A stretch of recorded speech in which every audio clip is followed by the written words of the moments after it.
Ya, Assalamualaikum warahmatullahi wabarakatuh. Waalaikumsalam warahmatullahi Waalaikumsalam warahmatullahi wabarakatuh.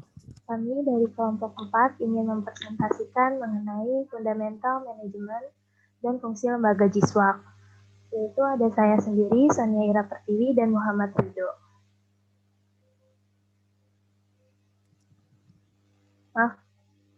Maaf Bu, sebentar.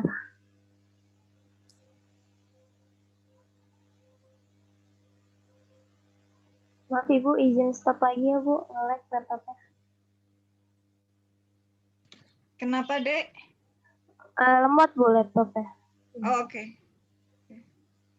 Jadi mau apa? Off cam atau gimana? Iya Ibu, coba dulu. Oh, dan Ibu. Ridho. Selanjutnya saya akan membacakan tentang ayat zakat. Bismillahirrahmanirrahim. Wa aqimus salata wa atuz zakat wa ma tuqaddimu li anfusikum min khairin tajiduhu indallah. Innallaha bima ta'maluna basir. Yang diartikannya, dan laksanakanlah salat dan tunaikan zakat, dan segala kebaikan yang kamu kerjakan untuk dirimu, kamu akan mendapatkan pahala di sisi Allah. Sungguh Allah Maha melihat apa yang kamu kerjakan. Al-Baqarah ayat 110. Nah, di sini juga ada ayat infak dan sedekah. Bismillahirrahmanirrahim. Alladzina yunfikuna fis sarai wad dorai wal qadimina al ghaidha wal afina 'anin nas wallahu yuhibbul muhsinin. Artinya yaitu orang-orang menafkahkan hartanya baik di waktu lapang maupun sempit, dan orang-orang yang menahan amarahnya dan memaafkan kesalahan orang. Allah menyukai orang-orang yang berbuat kebajikan. Al-Imran ayat 134. Selanjutnya itu ada hadis tentang wakaf. Hadis Imam Muslim dari Abu Hurairah, apabila seorang manusia itu meninggal dunia, maka terputuslah amal perbuatannya kecuali 3 sumber, yaitu sedekah jariah, ilmu pengetahuan yang bisa diambil manfaatnya, dan anak soleh yang mendoakannya. Selanjutnya itu manajemen siswaf. Ada manajemen zakat, infak, sodakoh. Pengelolaan manajemen zakat yaitu meliputi kegiatan pengumpulan atau penghimpunan, penyaluran, pendayagunaan, pengawasan, dan pertanggungjawaban harta zakat. Semua hal ini dilakukan oleh amil zakat sebagai pengelolanya. Tanpa manajemen yang baik, sebesar apapun potensi zakat tidak akan terkelola dengan baik. Maka dari itu, dalam pengorganisasian zakat diperlukan beberapa prinsip, yaitu pertama, pengelolaan harus berlandaskan Al-Quran dan As-Sunnah. Dan yang kedua, keterbukaan, yaitu pihak pengelola harus menerapkan manajemen yang terbuka dengan tujuan menumbuhkan kepercayaan masyarakat terhadap lembaga amil zakat. Ketiga, penggunaan manajemen dan administrasi modern. Dan yang keempat, harus pengelola zakat dengan sebaik-baiknya. Untuk pengolahan infak dan sedekah sudah tercakup kepada pengelolaan zakat melalui lembaga baik yang diatur oleh negara maupun masyarakat. Manajemen wakaf. Dalam wakaf, manajemen diperlukan agar kegiatan pengelolaan wakaf dapat berjalan secara efektif dan efisien. Manajemen pengelolaan menempati pada posisi paling urgent dalam dunia perwakafan. Karena yang paling menentukan benda wakaf itu lebih bermanfaat atau tidak, tergantung pada pengelolaan atau manajemen yang bagus atau buruk. Selanjutnya itu ada contoh lembaga dari Jiswak itu sendiri. Yang pertama itu kelompok kami mengambil Basnas. Jadi Badan Amil Zakat Nasional atau Basnas adalah lembaga yang melakukan pengelolaan zakat secara nasional dan merupakan badan resmi serta satu-satunya yang dibentuk oleh pemerintah berdasarkan keputusan Presiden RI nomor 8 tahun 2001 yang memiliki tugas dan fungsi yaitu menghimpun dan menyalurkan zakat, infak, dan sedekah atau JIS pada tingkat nasional. Nah, fungsi lembaga Basnas itu sendiri yang pertama itu ada perencanaan. Perencanaannya itu meliputi pengumpulan, pendistribusian dan pendayagunaan dana industri. Yang kedua itu pelaksanaan pengumpulan, pendistribusian, dan pendayagunaan dana industri. Yang ketiga itu pengendalian, pengumpulan, pendistribusian, dan pendayagunaan dana industri. Yang keempat itu ada laporan dan pertanggungjawaban dari pelaksanaan pengelolaan dana industri.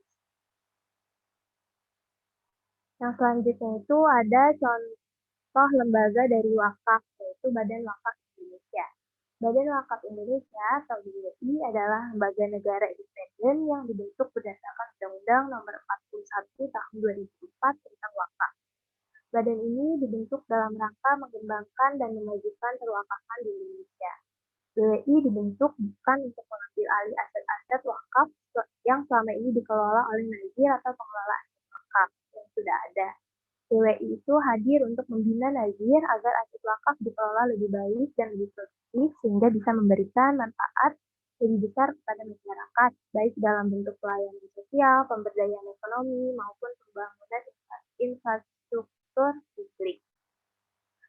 Dan ada peran dan wewenang dari BWI itu sendiri, jadi berdasarkan pasal 49 ayat 1 Undang-Undang Nomor 41 Tahun 2004 tentang wakaf, BWI mempunyai tugas dan wewenang sebagai berikut. Yang pertama itu melakukan pembinaan terhadap nazir dalam mengelola dan mengembangkan harta benda wakaf.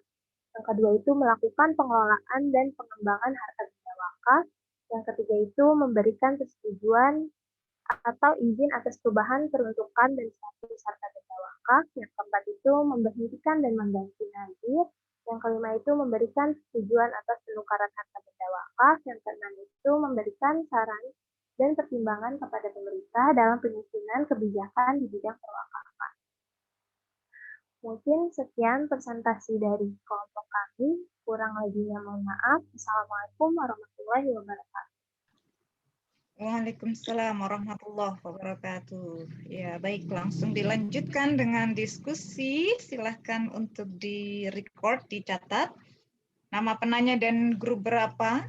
Ya, kita buka termin pertama dulu.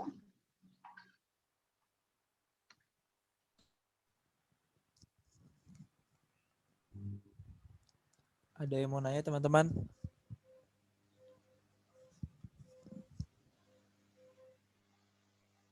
Saya izin bertanya, Wulan dari grup 11, izin bertanya tentang, kan pada saat ini kan banyak kan lembaga-lembaga yang menawarkan Ziswap ini pengelolaannya ke dalam online gitu. Nah, saya ingin bertanya aja sih, itu kira-kira di bawah naungan siapa ya untuk yang mengawasi gitu? Karena tadi kan terkait ada lembaga Basnas dan BWI itu kan. Apakah cukup jelas pertanyaannya? Seperti ini bukan ya?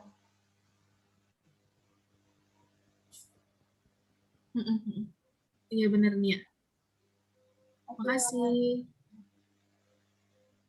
Mungkin ditampung dulu ya Ibu. Iya, betul. Ya.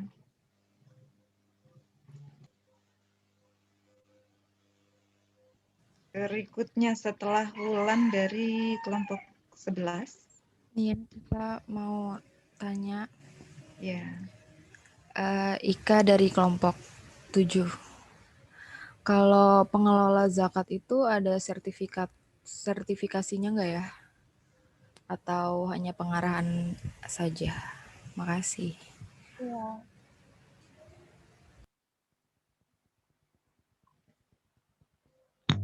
Ika mau konfirmasi pertanyaannya apa betul seperti itu? Iya nih ya, betul. Terima kasih, Ika.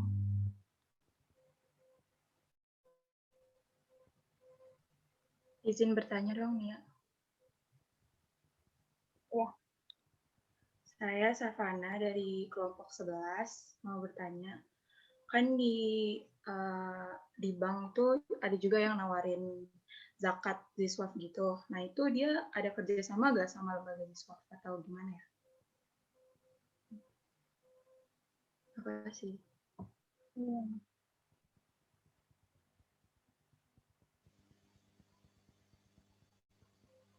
Fana, maaf bisa diulang pertanyaannya? Kan di bank ada dia nawarin ke nasabahnya gitu kan, mau zakat atau enggak. Kayak contohnya tuh yang saya ketahui BSM.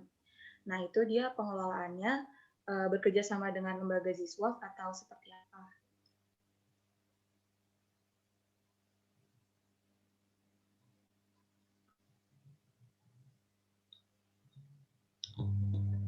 Seperti ini ya, Savana. Iya, kira-kira. Baik Ibu, mohon minta waktunya untuk mendiskusikan bersama kelompok saya. Baik, terima kasih. Sambil menunggu grup presenter mendiskusikan jawaban, ya mungkin ulasan ya dari 3 Sri Kandi penanya ini. Gitu, yang pertama itu lembaga Ziswaf online di bawah naungan siapa?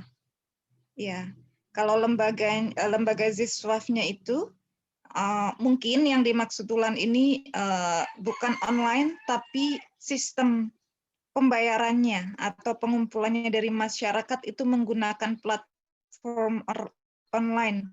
Sekarang kan kita tinggal klik, ya.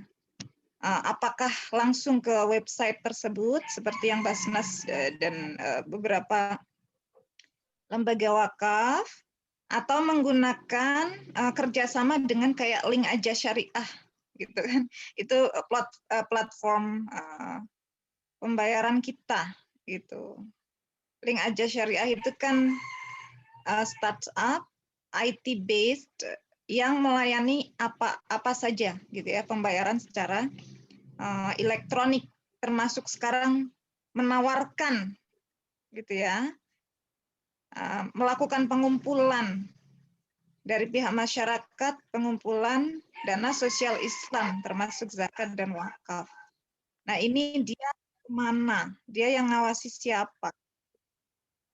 Mungkin maksudnya itu ya, Wulan. Iya Ibu, benar Ibu, karena kan kita juga tahu ya Bu, maksudnya kalau digital itu kan juga banyak resikonya gitu. Betul, ini faktor kehati-hatian.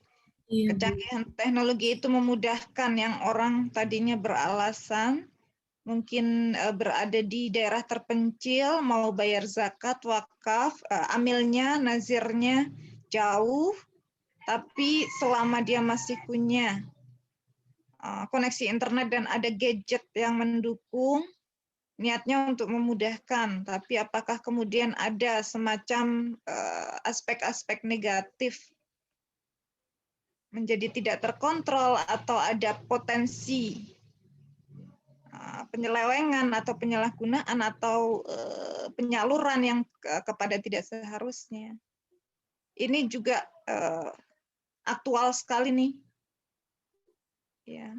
Karena kalau yang kayak peer-to-peer lending ya, fintech syariah yang di luar perbankan itu menjadi pembahasan gimana controllingnya. OJK akan sejauh ini masih melakukan controlling, monitoring dari lembaga keuangan yang non-online gitu. Sejauh mana itu bisa mengontrolnya. Ya, bagus ini. Kemudian Ika, pengelola zakat, apakah zakat wakaf ya, Islamic Social Finance, itu apakah ada sertifikasinya atau tidak? Nah, ini kaitannya dengan profesionalisme, kemudian kayak pengakuan gitu. Ya, ini profesi, karena ini profesi, bukan lagi yang kemarin teman-teman juga bahas. Ini cuma sambilan, karena kan apa yang didapat para amil dan para nazir dari kerja keras dia mengurusi zakat dan wakaf itu nggak cukup. Banyak profesi utama yang lain yang seseorang lakukan dan pada akhirnya sebagai amil dan sebagai nazir ini hanya sampingan. Gitu. Wah, ini bagus juga pertanyaannya, up to date nih, ya.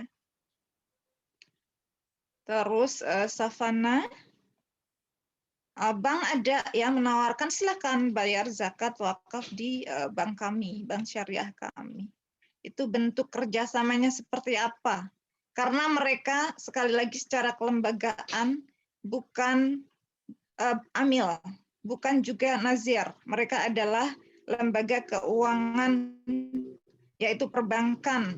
Ya, apakah sudah bank besar atau di bawahnya UUS, ya, unit usaha syariah atau LKMS yang lain. Semuanya up to date nih pertanyaannya. Sudah siap?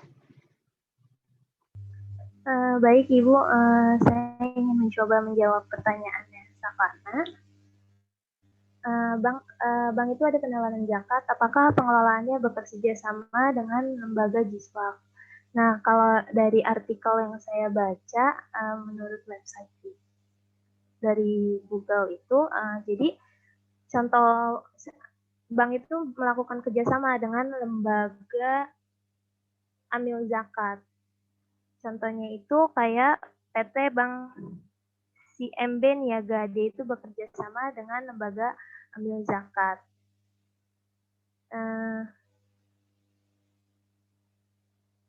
Ya, jadi jawabannya itu bank itu ada kerjasamanya dengan lembaga amil zakat. Seperti itu. Untuk lembaga amil zakatnya sendiri itu tergantung kebijakan bank masing-masing ingin bekerja sama dengan lembaga amil zakat yang seperti apa. Itu Ibu menurut yang saya dapat. Savana, apakah terjawab? Ya, ini ya cukup. Terima kasih. Terima kasih. Kalau mungkin bisa ini ya, langsung khawatir saya lupa. Oh iya Ibu. Ya, menambahkan masing-masing bank itu sudah punya, kalau toh di yayasan di atas perbankan ya yang menaungi gitu, tidak memiliki juga sisternya gitu ya, sister institution yang berupa lembaga amil zakat atau nazir, dia biasanya bekerja sama MOU dulu dengan menggandeng lembaga zakat dan lembaga wakaf yang terpercaya, yang sudah benar-benar formal atau resmi, yang dia kondisinya sudah bagus, sudah terpercaya, tidak ada kayak semacam hilangnya trust dari masyarakat karena lembaga ini ada isu-isu penyelewengan pengelolanya kayak gitu. Jadi biasanya lembaga-lembaga besar. Kayak gitu. Tapi ada juga yang kemudian seperti dulu sebelum menjadi BSI ya, Bank Syariah Indonesia, Bank Mandiri Syariah itu punya sister institusinya yang bergerak di bidang sosial. Jadi teman-teman ketika membayarkan zakat itu ada ya lembaga amil zakat. Kemudian dia juga punya mandiri apa ya namanya itu? BSM Umat, Bu. Oh, BSM Umat Ya. namanya. Oh ya, oke. BSM Umat. Ini kan masih satu payung sebetulnya dengan Mandiri Syariah itu. Atau Bank Muamalat itu punya apa? Muamalat? Baitul Mal Muamalat apakah mungkin juga mengurusi tentang zakat wakaf ini gitu. Kalau mereka sudah memiliki di payung besarnya itu lembaga sosial Islamnya, tapi kalau tidak bekerja sama itu. Tapi sekali lagi ini bukan ini institusi di bawah payung masing-masing yang berbeda, meskipun payung besarnya itu mereka di bawah apakah mandiri atau muamalat seperti itu. Dan kalau mereka toh juga akomodir pembayaran wakaf itu, istilahnya mereka menjadi LKSPWU ya. Ini silahkan diingat-ingat terus gitu ya. Ini juga menjadi satu topik riset yang masih terus gitu digemari di dunia penelitian gitu. Jadi LKSPWU, Lembaga Keuangan Syariah Penerima Wakaf Uang. Manajemennya sejauh mana, profesionalitasnya, kemudian menyalurkannya gitu penyalurannya kepada lembaga yang ber-MOU bekerja sama atau memang langsung di bawah payung besar bank tersebut di atasnya, apakah kemudian menjadi satu upaya yang ini benar-benar bisa meningkatkan kesejahteraan masyarakat signifikan atau tidak, itu menarik gitu. Dan memang bekerja sama ya, kenapa kemudian SDM perbankan ini berlomba-lomba kepada nasabah untuk ayo bayar zakat, bayar wakaf melalui tempat kami gitu ya. Nah, tujuannya juga memang final goals-nya itu untuk kesejahteraan masyarakat. Sampai kan kita ditawarkan mau ini nggak potong otomatis gitu ya, potong otomatis debit otomatis setiap bulannya gitu dengan kesepakatan dari nasabah tersebut seperti itu. Nah, oke, dilanjut ke pada Wulan dan Ika. Atau teman ada yang mau menanggapi ya di sini, audiens tidak hanya bertanya tapi menanggapi, kasih perspektif lain atau kasih tambahan informasi, silahkan. Di sini teman-teman ini kok apa namanya, wawasan tentang Ziswaf-nya itu bukan yang awalan lagi gitu. Jadi prior knowledge-nya pada awal-awal saya ketemu sama teman-teman itu udah ada basic gitu tentang itu. Jadi kita enak diskusinya, silahkan.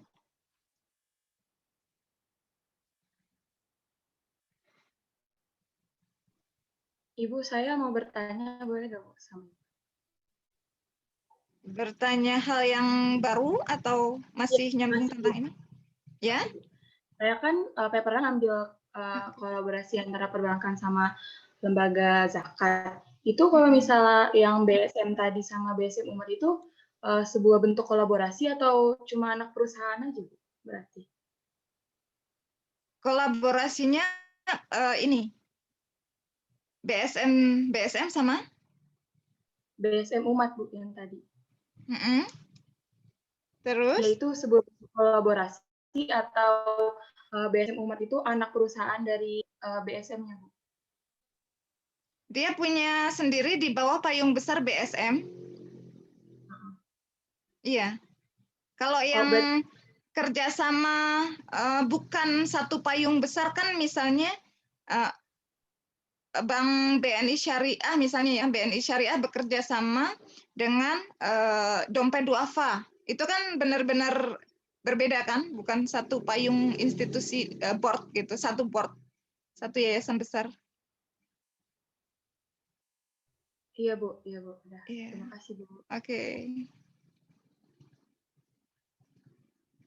Ya, lanjut. Baik, saya akan mencoba menjawab pertanyaan dari Ika mengenai pengelolaan zakat itu ada sertifikasinya atau tidak. Jadi kalau misalkan dari yang saya baca itu, kalau misalkan lembaga-lembaga zakat yang sudah tercatat di dalam pemerintah, sudah ada izinnya gitu. Jadi itu pengelolanya itu memiliki sertifikasi, karena sertifikasi sendiri itu dilakukan untuk memastikan agar amil zakat itu memiliki standar yang sama dalam bekerja sebagai amil, dan pekerjaannya itu yang dilakukan dia itu dapat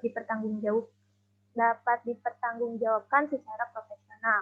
Jadi kalau untuk lembaga-lembaga yang udah emang memiliki izin dan udah ada di dalam pemerintah itu, dia ada sertifikasinya, karena supaya dalam mengelolanya itu dapat dipertanggungjawabkan dan secara profesional. Mungkin seperti itu, Ika. Apakah cukup atau mungkin Bu Silis ingin menambahkan atau mengkoreksi jika ada yang salah atau kurang tepat, Bu? Boleh ke Ika dulu, bagaimana? Ada tanggapan? Berarti kalau ada gitu yang sertifikasi ini dari lembaga apa ya? Atau dari pemerintah atau Kementerian Agama atau gimana?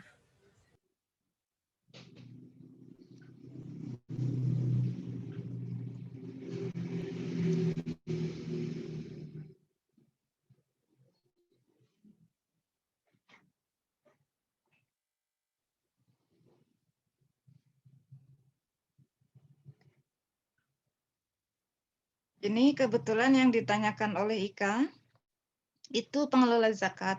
Tapi demikian juga pengelola wakaf juga ada sertifikasinya ya. Mungkin sambil Ridho, ayo. Mungkin sambil Ya, saya ya. cari dulu ya Bu, siapa yang Ya, mengeluarkan baik. sertifikasinya. Ya, jadi kalau di lapangan memang masih lebih banyak ini ya, para SDM dan lembaga yang belum tersertifikasi, gitu ya. Ini kalau kita bicara sertifikasi itu kan kepada orangnya. Nah, kayak Basnas itu punya namanya lembaga sertifikasi profesi untuk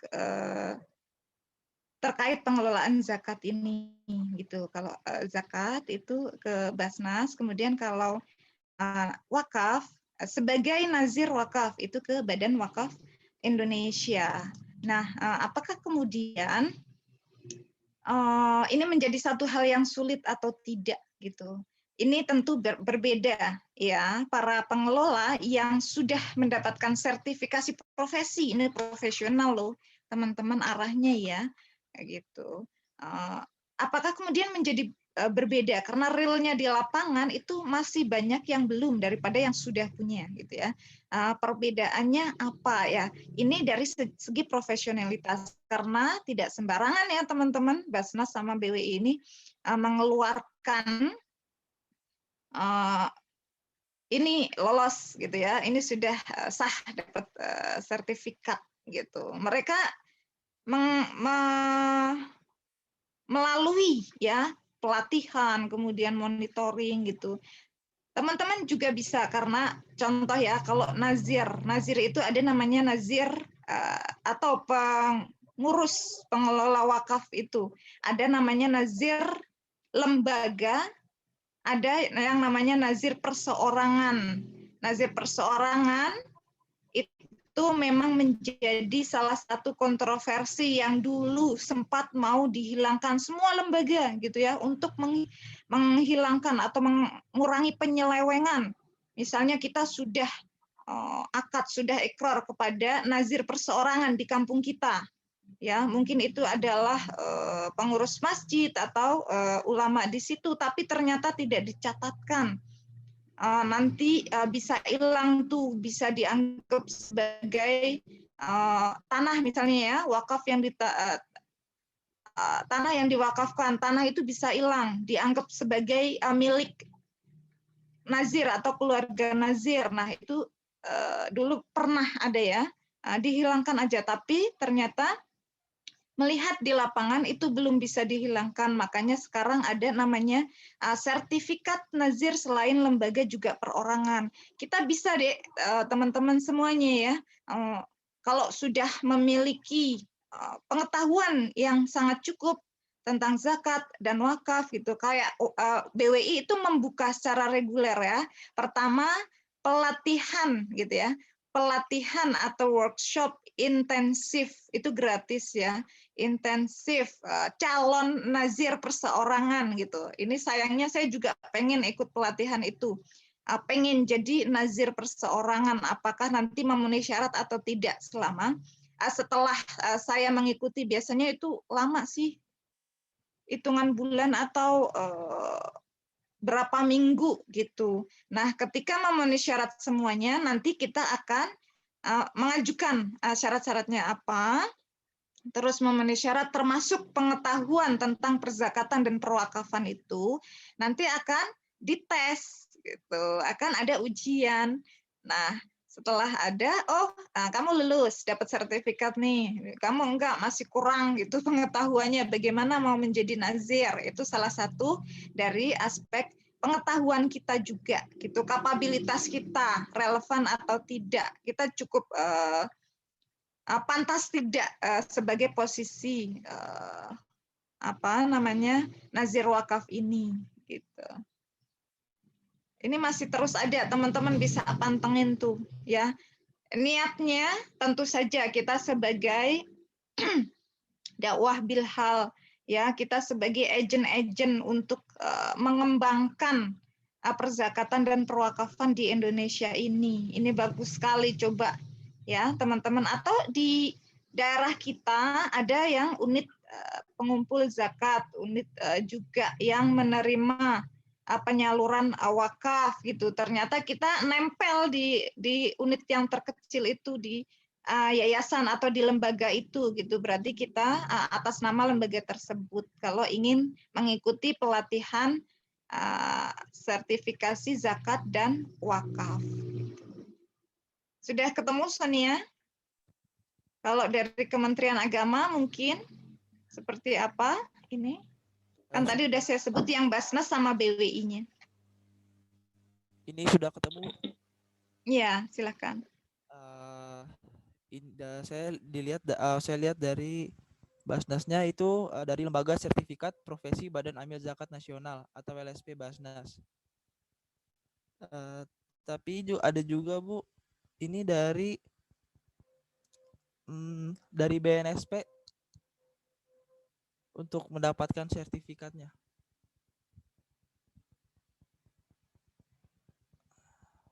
Ini BNSP itu kepanjangannya apa? Badan Nasional Sertifikat Profesi. Oke, ini mengurusi semua, dan sekarang zakat apakah ada wakaf juga yang mendapat perhatian? Ini bagian dari tugas BNSP juga. Coba bisa apakah dibacakan atau diterangkan? Bentar ya Bu. Yeah.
Saya belum explore lebih jauh lagi ya, karena kan Kementerian Agama itu menjadi regulator tertinggi ya, sudah tingkat kementerian.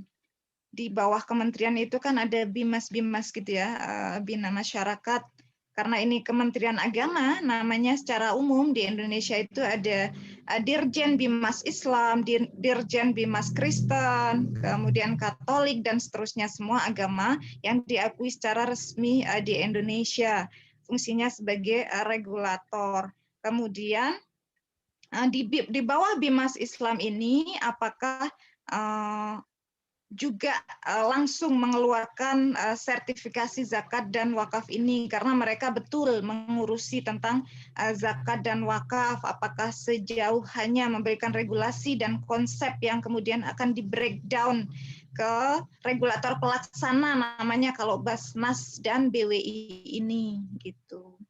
Apakah mereka langsung mengeluarkan atau sejauh memberikan pelatihan-pelatihan saja, nanti kerjasamanya dengan kalau zakat Basnas, kemudian kalau wakaf BWI, karena mereka dalam praktiknya memberikan sosialisasi, edukasi, pelatihan, intensif pelatihan, kemudian hal-hal lain yang sifatnya masih di tataran konseptual, itu mereka gandeng tangan erat ya dengan Basnas dan BWI ini. Sudah ketemu Ridho atau Sonia, Ira? Ini saya coba jawab ya Bu. Iya, silahkan. Sebentar. Tugas BNSP itu yang saya baca sih bekerja untuk mutu kompetensi dan pengakuan tenaga kerja pada seluruh sektor bidang profesi di Indonesia melalui proses sertifikat kompetensi kerja bagi tenaga kerja baik yang berasal dari lulusan pelatihan kerja maupun yang pengalaman kerja. Oke. Ya. Jadi ya silakan. Iya Bu, maaf Bu ingin menambahkan. Jadi jadi BNSP-nya ini juga bekerja sama lagi Bu, balik lagi dengan si Basnas sendiri atau BWI sendiri. Karena dia itu kayak secara umum untuk memberikan sertifikasi profesi aja, tapi kalau menurut kelompok kami dia bekerja sama juga dengan si Basnas sendiri. Itu Ibu, mohon maaf Ibu kalau salah atau Iya, betul. Pada prinsipnya kan BNSP mengurusi semua profesi, artinya tergantung profesinya apa gitu ya. Kalau lawyer, kemudian profesi-profesi yang lain tentunya dia akan bekerja sama dengan yang lebih expert yang memang membidangi itu gitu. Karena dia bukan kemudian mengkhususkan di satu profesi saja gitu. Pemahaman tentang itu tentu kalau yang relevan itu sesuai dengan badan atau lembaganya masing-masing.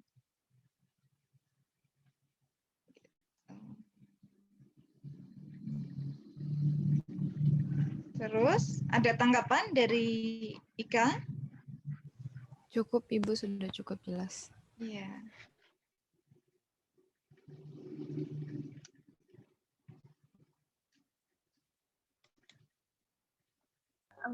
mau coba jawab pertanyaannya Wulan. Jadi lembaga Giswaf itu di bawah naungan siapa?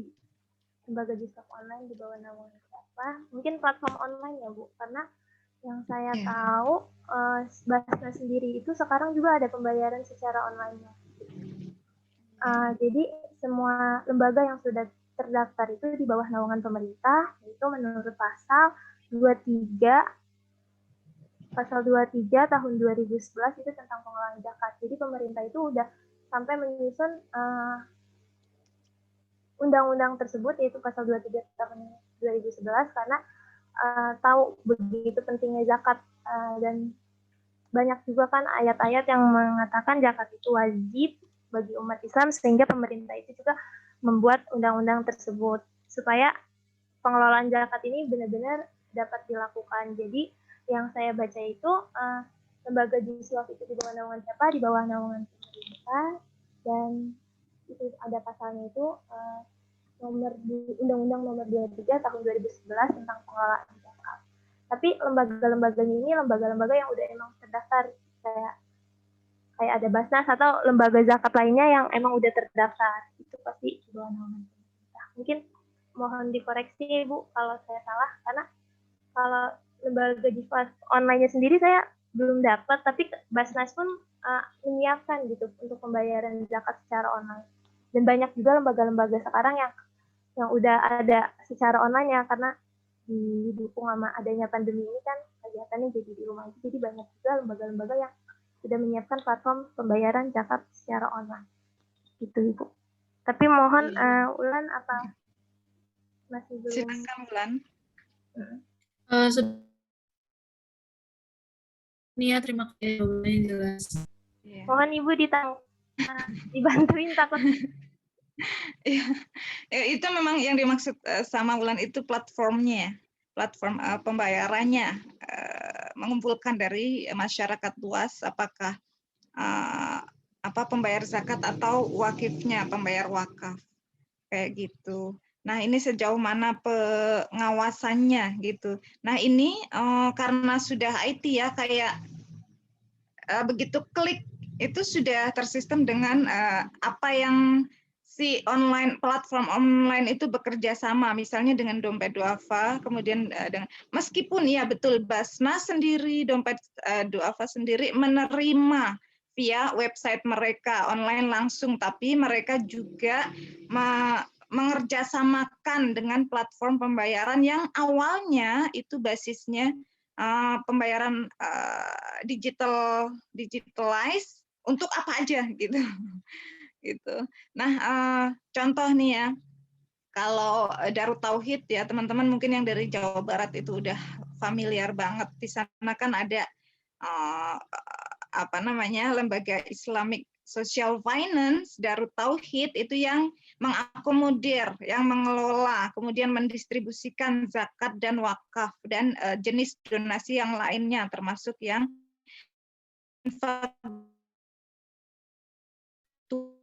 di ini tauhid ini kerjasama kayak yang GoPay, OVO, kemudian Dana, kemudian Timani, kemudian Sakuku, kemudian Paytrend. Paytrend mudah-mudahan teman-teman familiar ya. Kalau kita sebut tokohnya si YM, Yusuf Mansur, ya. Nah itu kan dia apakah ownernya, apakah foundernya, gitu ya. Tapi ini salah satu platform digital yang banyak dipraktikkan bisnisnya oleh masyarakat Muslim karena ketokohan YM ini, Yusuf Mansur ini.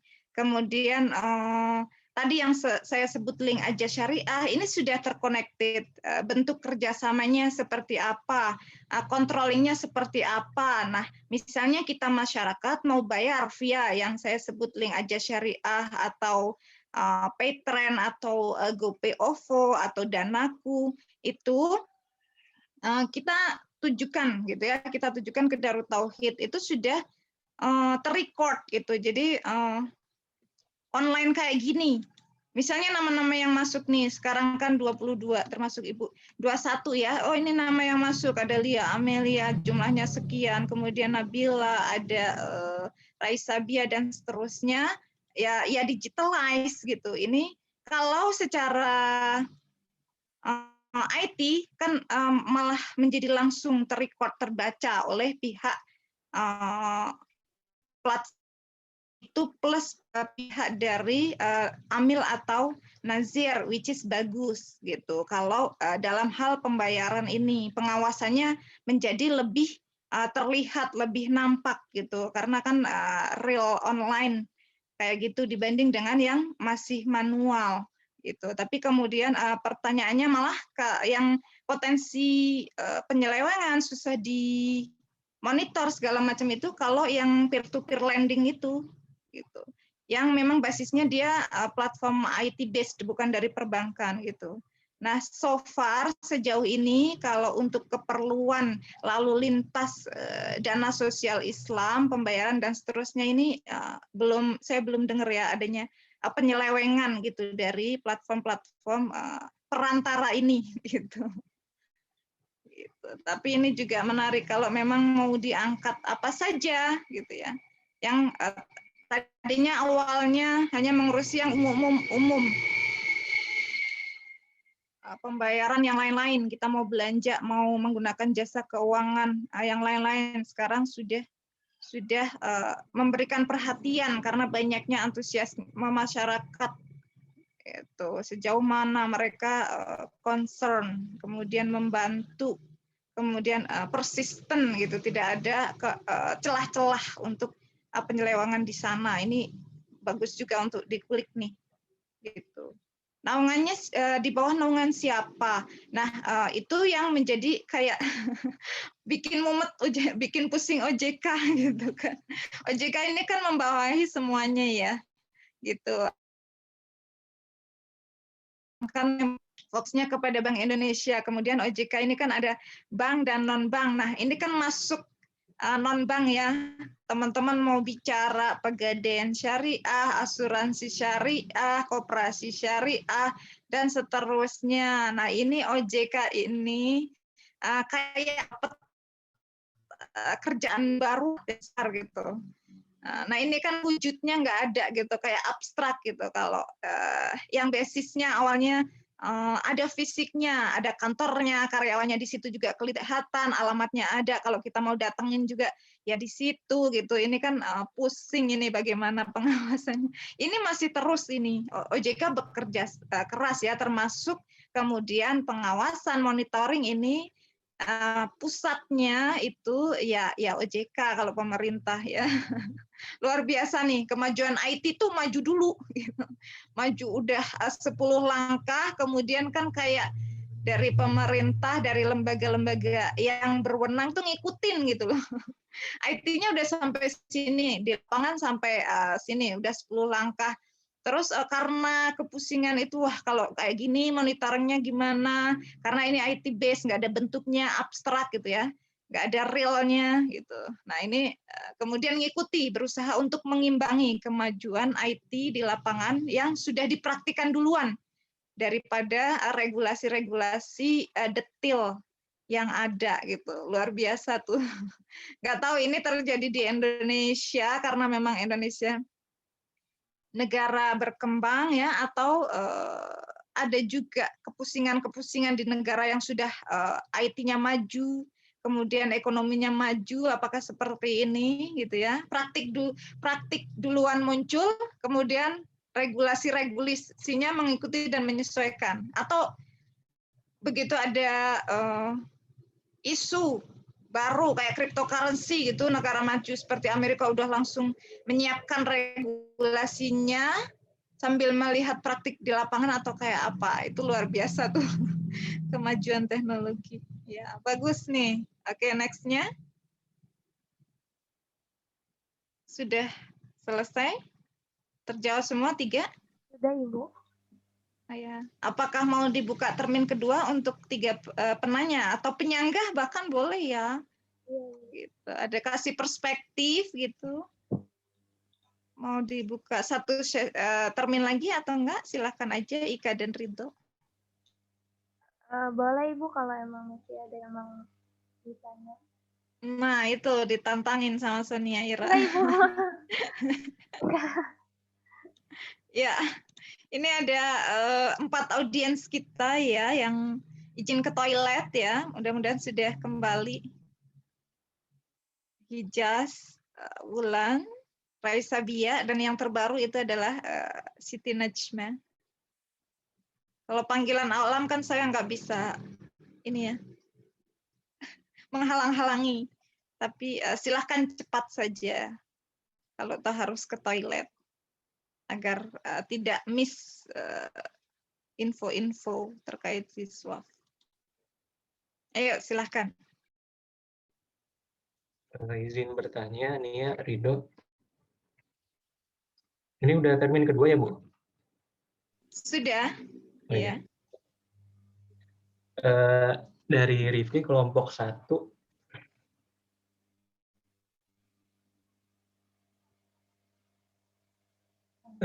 Tadi itu kan disebut katanya OJK juga yang bertanggung jawab terhadap kayak lembaga semacam Diswaf kayak gitu ya.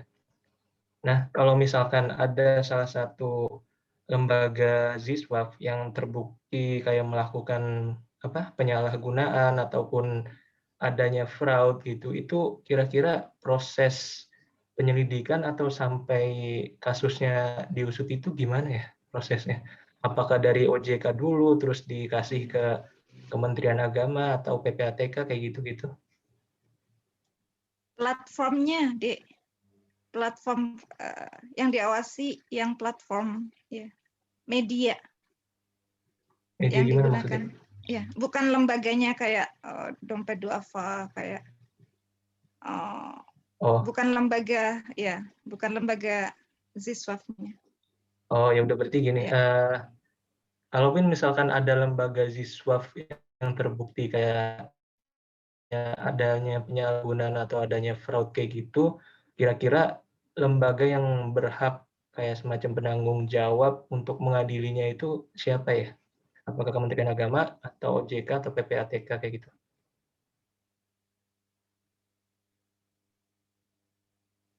Dalam mengadili apa? Mohon maaf, Vicky. Mengadili kayak kasus fraud atau penyalahgunaan kayak gitu nih ya.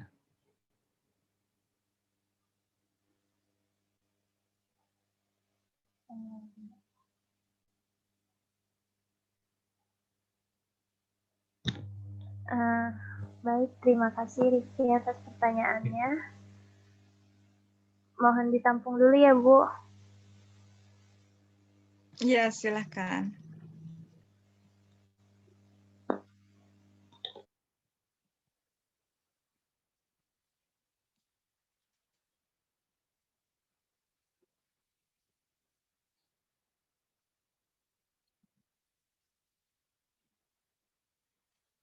Bu, apakah ada 2 penanya lagi? Iya, silakan. Izin bertanya. Terima kasih. Sebenarnya ini lebih ke diskusi sih, Bu dan teman-teman, terkait pembahasan kita dari minggu pertama sampai dengan saat ini yang sering saya perhatikan adalah bagaimana perkembangan pengelolaan ZISWAF di era revolusi industri 4.0, di mana kita tidak dapat dipisahkan oleh era digital, seperti itu yang saya tangkap. Namun menurut saya belum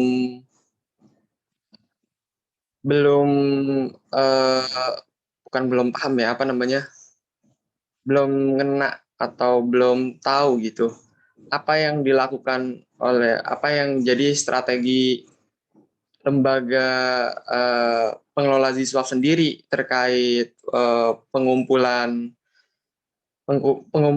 ZISWAF melalui digital, seperti yang minggu lalu telah saya bahas juga. Ya pada intinya maksud saya, apa sih strategi lembaga ZISWAF di Indonesia untuk menyasar generasi-generasi muda? Karena mayoritas yang berdigital itu kan generasi muda, seperti kita ini. Maksud saya, ya itu strategi lembaga ZISWAF untuk menyasar generasi muda untuk sadar akan pentingnya ZISWAF, seperti itu, Ibu. Lalu ini untuk bahan diskusi aja, dan sebagai prodi keuangan syariah, apa sih peran kita yang juga generasi muda dan juga telah mempelajari ini menurut teman-teman aja gitu. Karena kalau kita baca, yang saya paham juga dari dulu, ya memang potensi ZISWAF kita di Indonesia emang sangat besar, cuma realisasinya emang nggak pernah menyasar, nggak pernah sesuai target. Yang kita bangga-banggain selalu digital, tapi kenyataannya yang masih daerah-daerah terpelosok juga kekurangan infrastruktur digitalnya gitu. Bahkan di daerah perkotaan kayak di Jakarta belum maksimal gitu pengumpulan ZISWAF-nya sendiri gitu. Itu aja sih, Bu, peran lembaga ZISWAF untuk menyasar generasi muda dan peran kita sebagai mahasiswa-mahasiswi prodi syariah ini sendiri. Oke. Itu mungkin pertanyaan dari hati yang betul-betul dirasakan selama ini Hanif sebagai milenial. Ya, kemudian ada ketimpangan di sana sini, termasuk menyoal sebenarnya peran kita sendiri gitu ya. Kita kan yang bersinggungan nih dengan ZISWAF meskipun dari sisi akademisnya itu pada tataran perguruan tinggi. Teman-teman sebagai mahasiswa, kami sebagai dosen, kemudian secara institusional lagi dari sisi prodi yang memiliki nama jurusan MKPS ini, terlebih beberapa di kampus sana sudah dengan jelas dan mengoperasionalkan nama prodinya itu prodi ZISWAF. Nah, itu seperti apa perannya?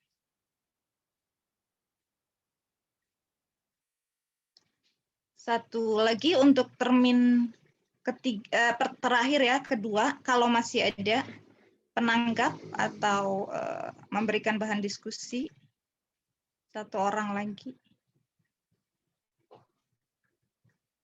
Hanif dari kelompok berapa?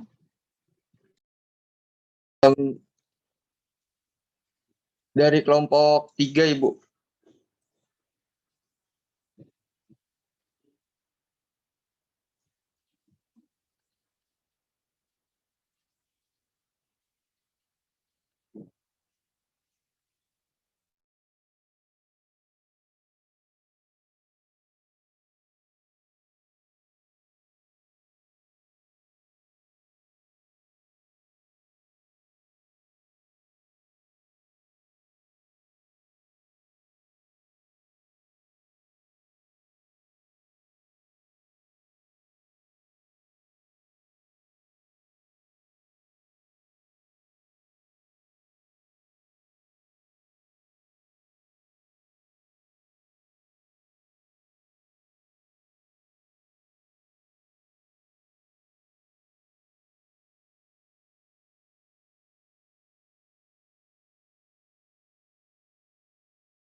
Ibu izin jawab pertanyaan dari Rifki.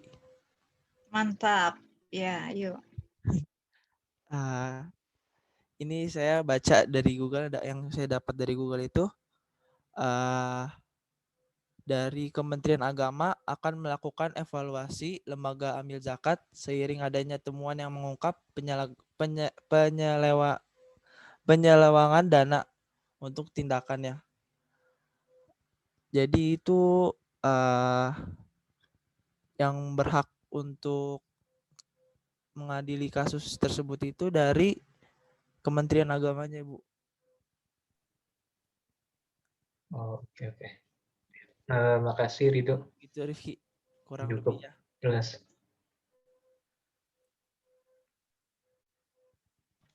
Ada tambahan? Boleh loh ya, bukan dari hanya kelompok yang berpresentasi, tapi dari teman-teman yang lain kalau mau menambahkan informasi yang diberikan oleh Ridho.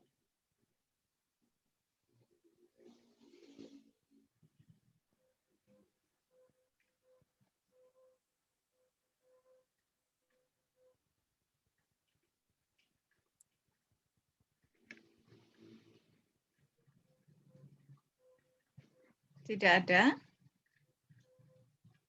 Baik, saya tambahkan. Jadi sebetulnya kalau kembali kepada dasar hukum negara, kan yang ditanyakan oleh Rifki ini memang lembaganya ya yang berhak mengadili sampai kasus itu kemudian diangkat gitu ya.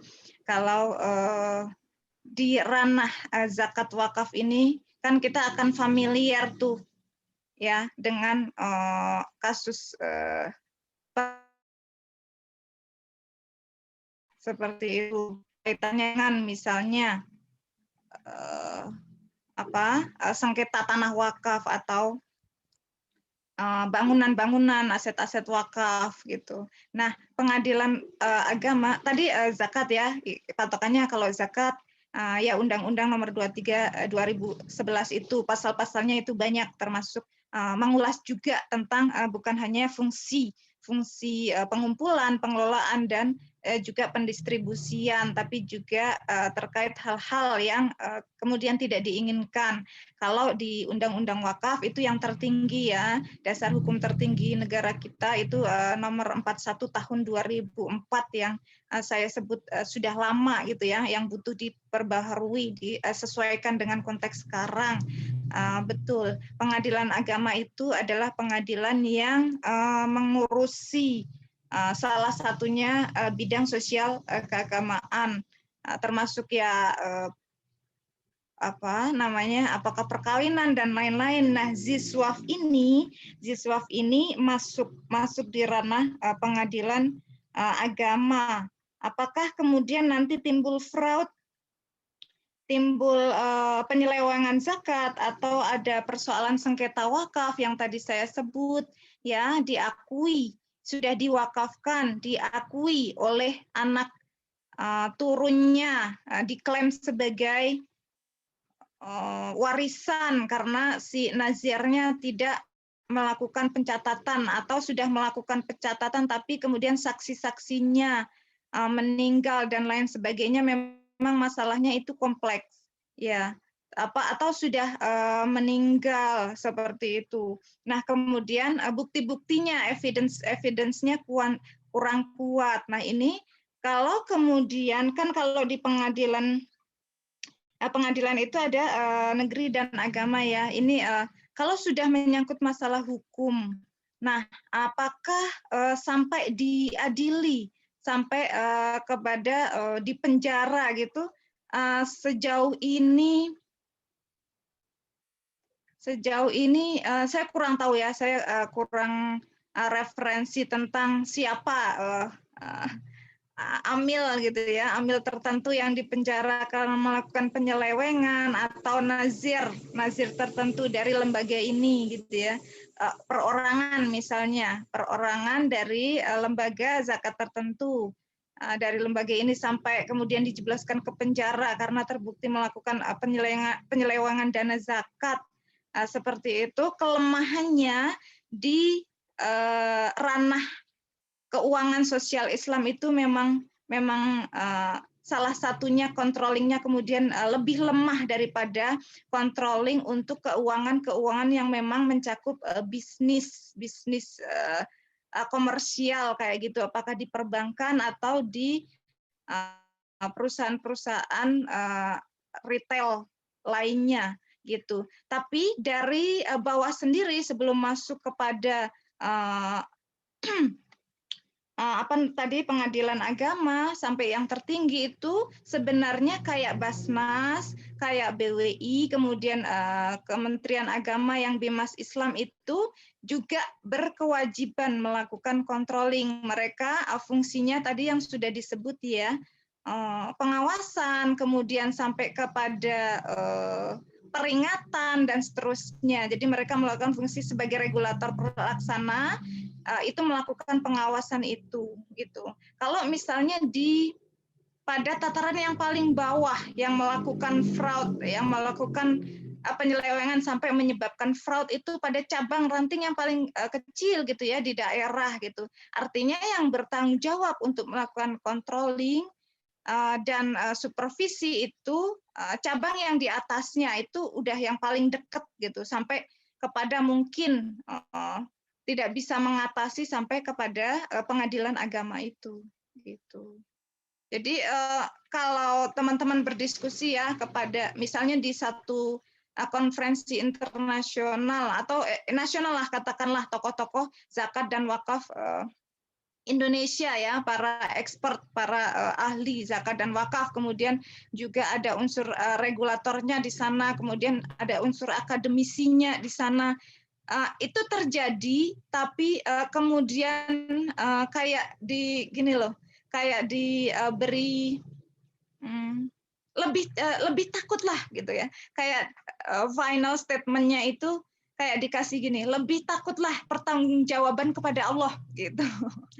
Ya, itu memang ya kalau udah menyangkut hukum pertanggungjawaban kepada sesama manusia selagi masih di dunia ini. Tapi ingat pertanggungjawaban kepada Allah itu lebih tinggi. Jadi agar terhindar dari fraud itu berupayalah. Mungkin ada yang meleset dari perhatian manusia sampai tidak tersangkut kepada persoalan hukum penyelewengan zakat atau wakaf ini lolos dari pengadilan manusia, tapi nanti pertanggungjawaban di akhirat sana jauh lebih besar dan nggak akan meleset gitu. Jadi statementnya akhir itu seperti itu. Karena negara kita memang belum mampu betul-betul yang sampai detail yang kayak persoalan pidana peradilan di peradilan negeri gitu sampai ke meja hijau gitu. Belum sampai sejauh ini untuk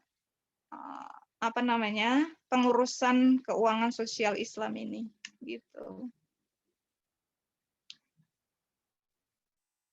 Cukup bisa kasih ini nggak ya wawasan nggak ya Rif? Iya Bu, lumayan cukup jelas. Iya.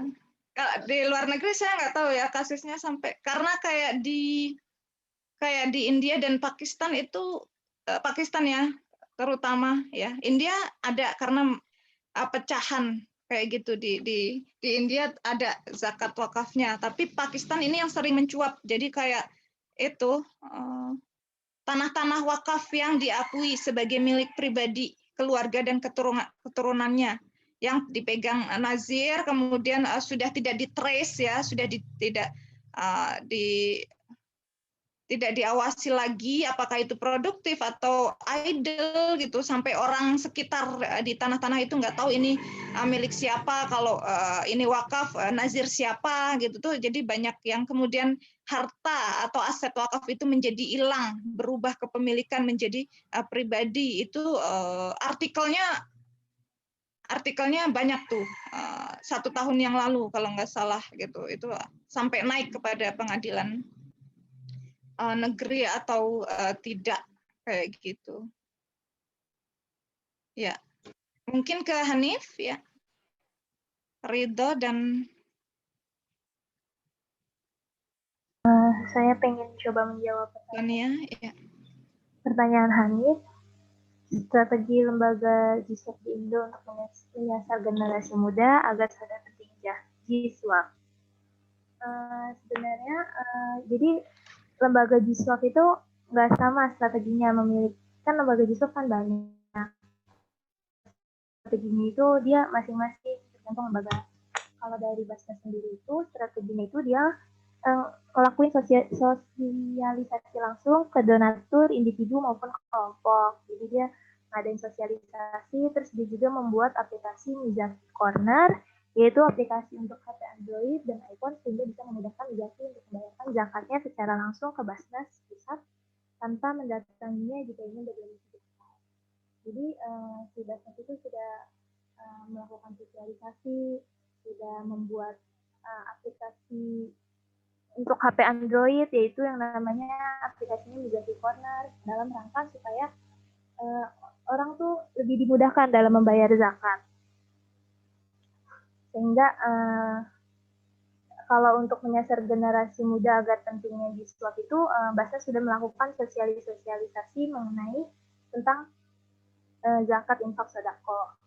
Kalau untuk dompet duafa, dia melakukannya itu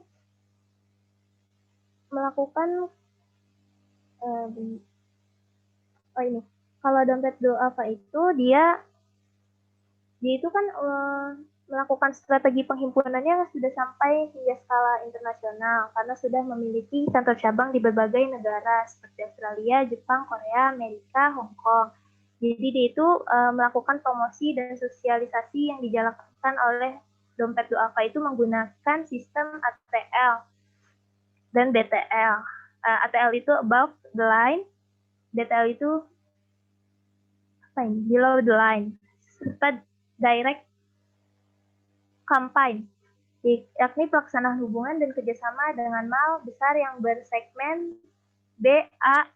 Tujuannya itu untuk memberikan kemudahan kepada masyarakat muslim untuk melakukan pembayaran zakat donasi sekaligus memberikan pemahaman secara langsung kepada masyarakat segmen menengah ke atas. Jadi dia itu kalau yang si dompet duafa itu strateginya udah lebih canggih, Bu. Dia itu udah bekerja sama karena dia itu udah skala internasional. Jadi dia melakukan sama sih strateginya itu melakukan sosialisasi. Dari yang saya baca-baca strategi oleh lembaga-lembaga ini banyak sekali, Bu, masing-masing lembaga mempunyai strateginya masing-masing, tapi yang saya dapat simpulkan sama masih melakukan sosialisasi mengenai pentingnya zakat. Gitu. Mungkin seperti itu, Bu. Misalkan ada Hanif, misalkan mau Gimana nih? Atau Hanif masih penasaran nih. Ya, berarti ya iya maksudnya strateginya hanya sosialisasi ke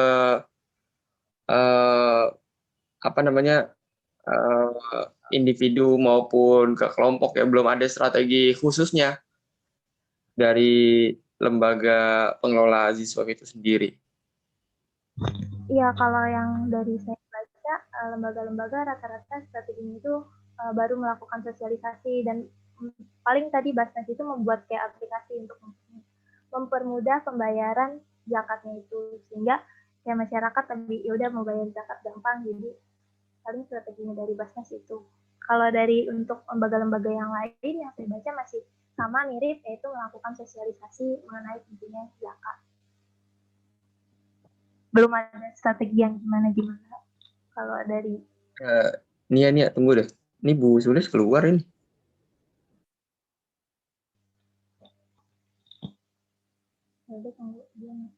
Ya, tunggu dulu.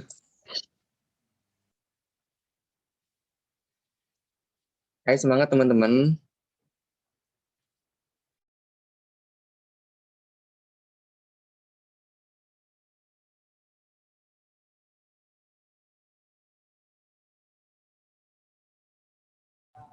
Kok Wulan nunduk sih?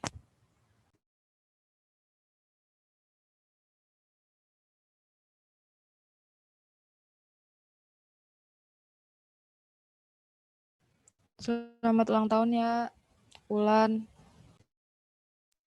Kok Wulan? Emang Wulan ulang tahun? Iya, happy birthday Wulan.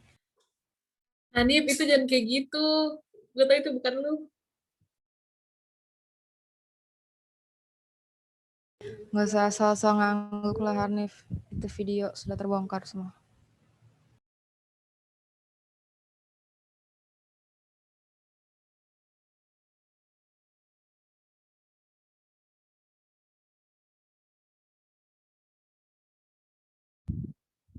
Nip. Wah, nggak jadi nih. Apaan? Baru mau nanya QB lu mana? Nih, Kenapa matanya doang? karena kalau sama badannya nggak muat dong di background. Nah, tadi yang ada ekornya nih. Yang ada ekornya. Gue barusan gue potong. Kepanjangan ekornya. Ya Allah. Ini kayaknya semakin mendekati ujian, semakin semangatnya meningkat. Iya gak sih? Dan Nip lu doang nih kayaknya nih. Iya, kan gue pakai cakra kiwi, makanya gue semangat banget, Ki. Oh, aduh. Coba dah. Bagi-bagi dong cakranya. Kalau Bentar Budi ya. pakai cakra apa buat? Cakrakan, Budi. Cakrakan dia.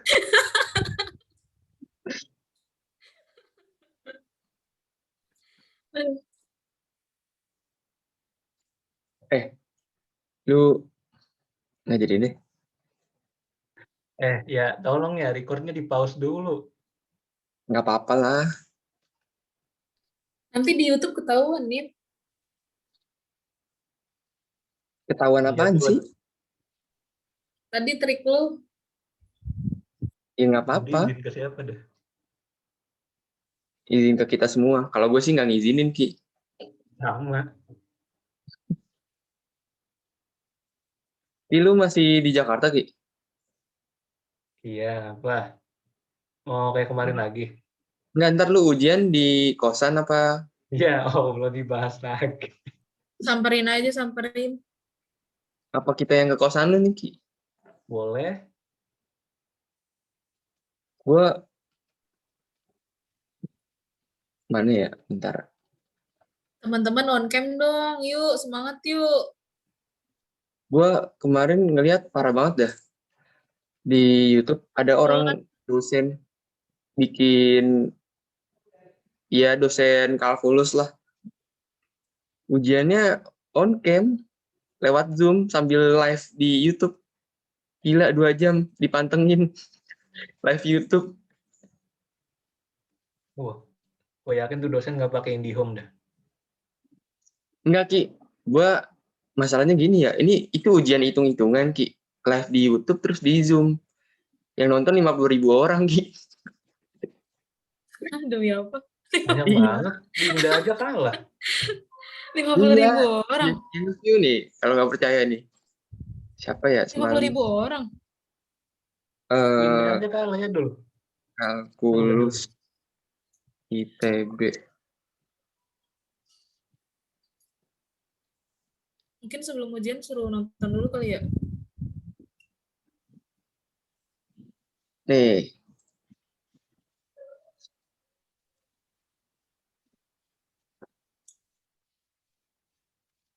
Teman-teman semangat dong. Halo, selamat malam semuanya. Maaf, terlambat hampir 10 menit. Ya.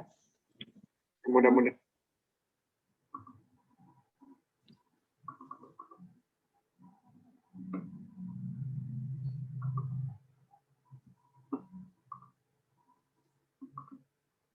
mana ya?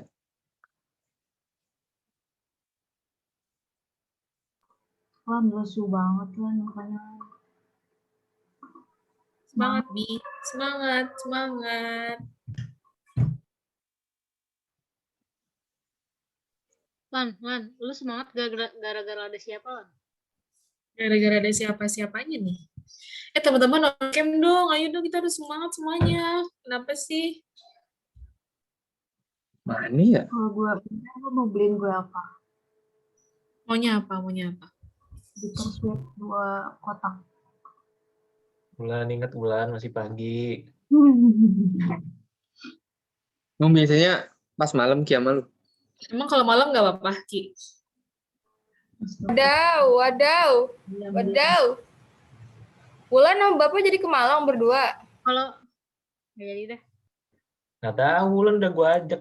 Ika jangan ngomong Palu mah apa malu. Tuh, jadinya. masa Rifki ngajak Wulan doang ke Malang? Gimana sih?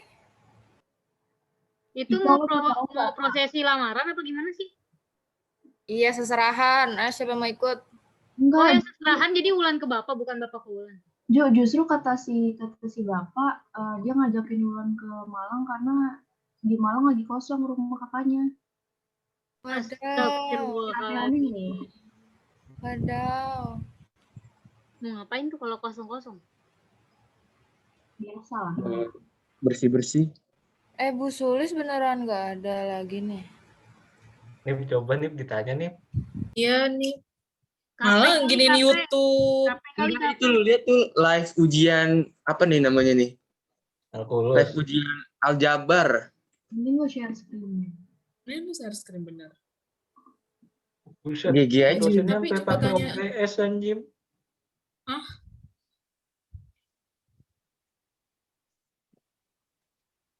Nih gua share screen. Demi apa? GG bro. Ya elah Nip, S2 Nip, beda kelas. Ya tetep aja Ki. Oh iya, Itu serem banget anjir yang ininya. Tetep aja Ki, ujiannya live YouTube Ki, masalahnya Ki. Itu kayak yang nyanyi siapa dah, gue lupa. Itu Once. Akang Fauzi. Apa Mawang? Nakal. Iya mau.